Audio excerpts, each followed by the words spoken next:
What really happened to Crystal Gayle? You'll never know. Crystal Gayle was born Brenda Gayle Webb on January 9, 1951, in Paintsville, Kentucky, U.S. She was the last of 8 children born to Clara Marie Clary and Melvin Theodore Ted Webb. Gayle's father was a coal miner who developed black lung disease in search of better medical treatment. The family moved to Wabash, Indiana, when Gayle was 4 years old. They lived in a retired miners' community, and Clara Webb worked as a nurse's aide. Ted Webb died in 1959. From an early age, Gayle had an interest in singing. In 2018, she noted that she could sing before she could walk. The family's new home in Wabash was in an urban setting. She was exposed to diverse cultural groups and norms, and in turn to various styles of music. She sang along frequently to songs she heard on the radio and was inspired by the music of her sister, Loretta Lynn. Gayle's musical interests were shaped further in her teenage years.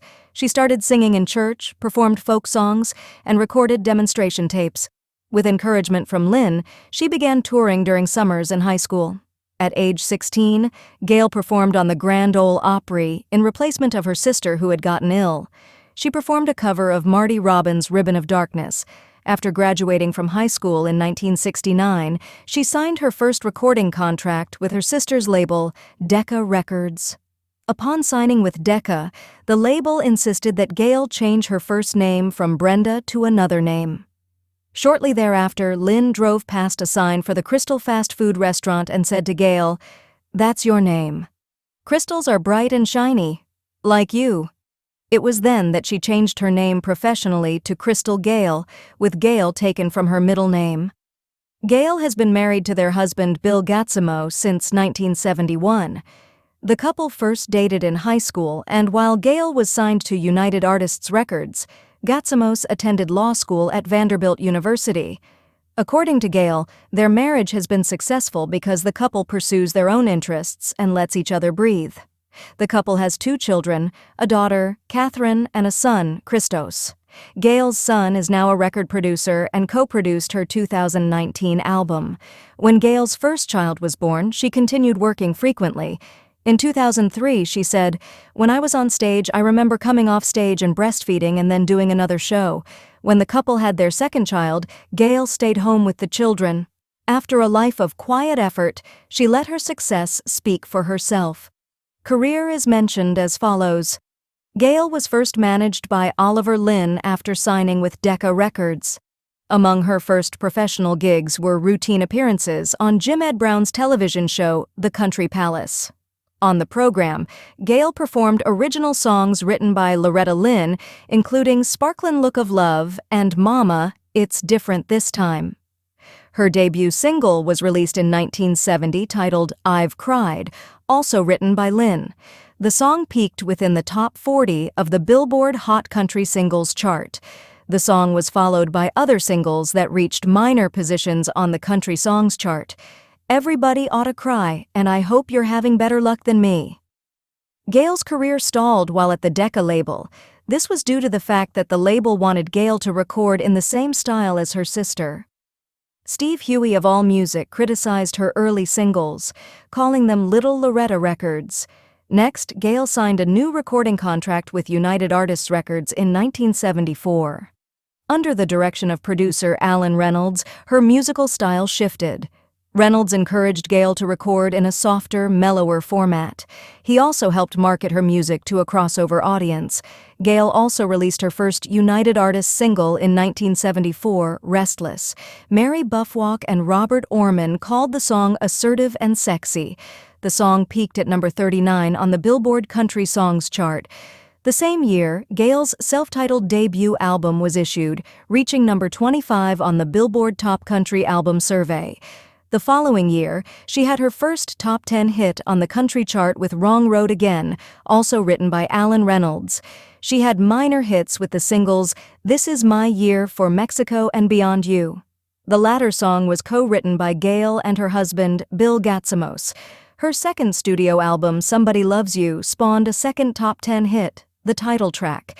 Gayle's shift towards country pop was received better than her earlier recordings with Decca. Kurt Wolff of country music.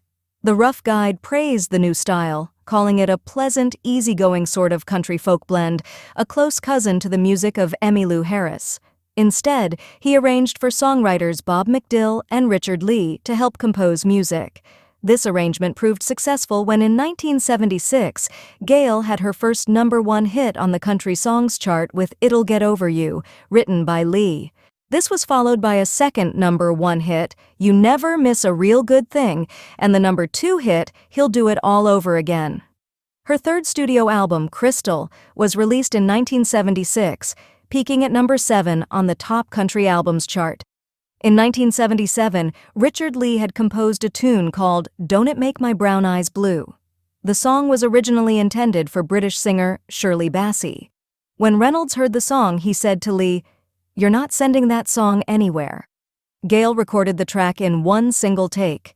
Don't It Make My Brown Eyes Blue was released as a single in 1977, peaking at #1 on the Billboard Country Songs chart and crossing over to #2 on the Billboard Hot 100.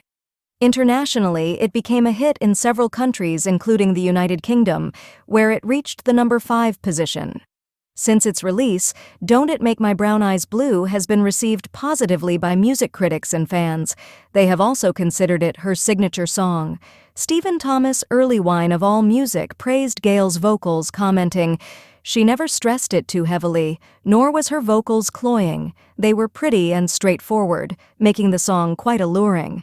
Gayle's fourth studio record, We Must Believe in Magic, was also released in 1977. The album peaked at #2 on the Billboard Country Albums chart and #12 on the Billboard 200.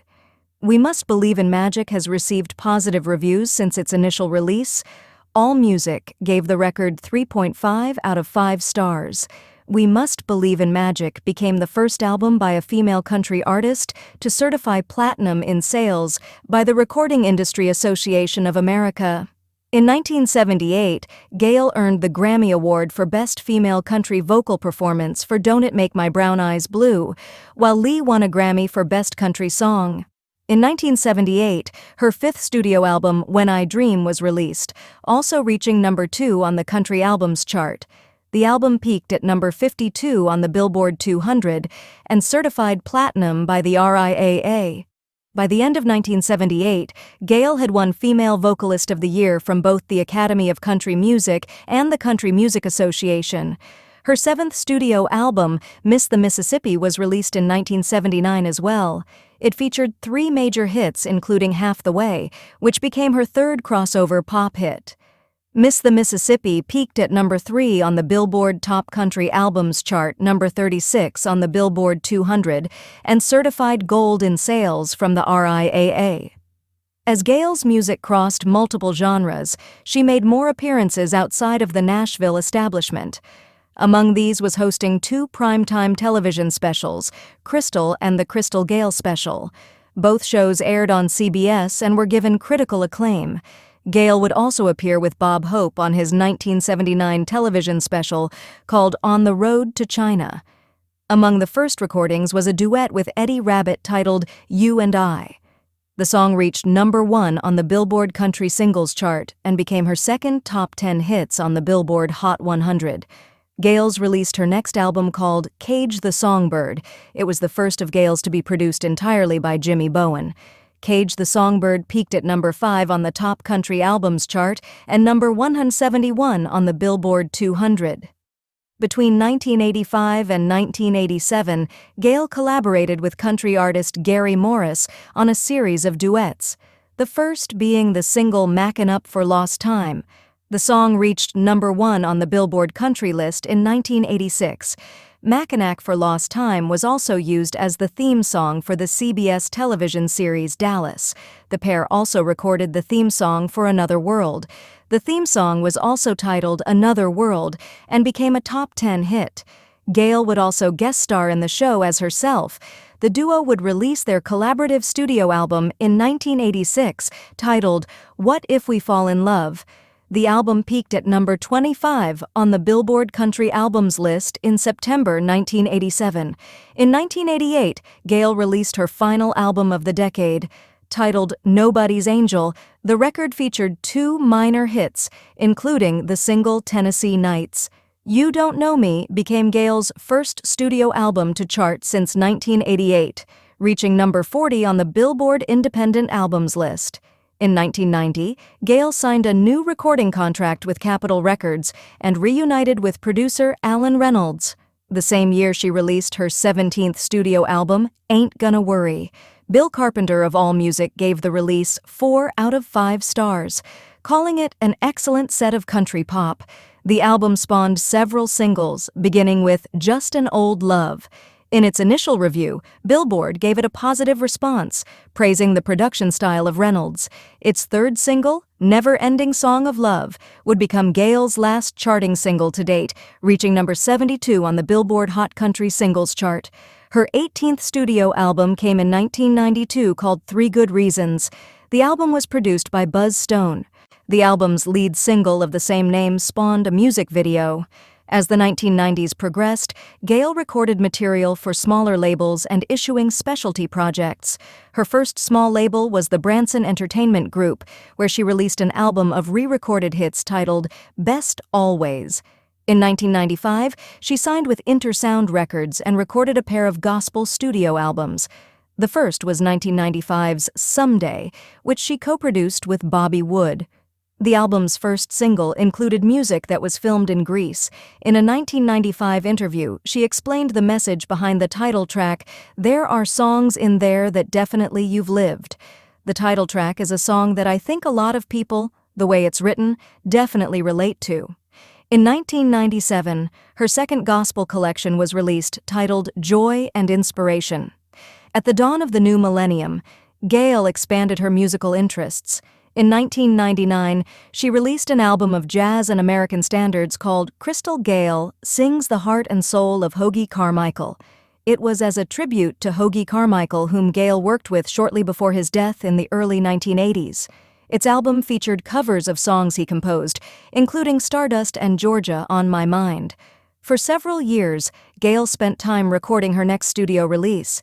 She stated the album would consist of covers of country music classics and would be produced by her son, Chris Gatsamos. In 2019, Gayle announced it would be retitled You Don't Know Me Classic Country. It was officially released in September 2019 via Southpaw Productions and The Orchard.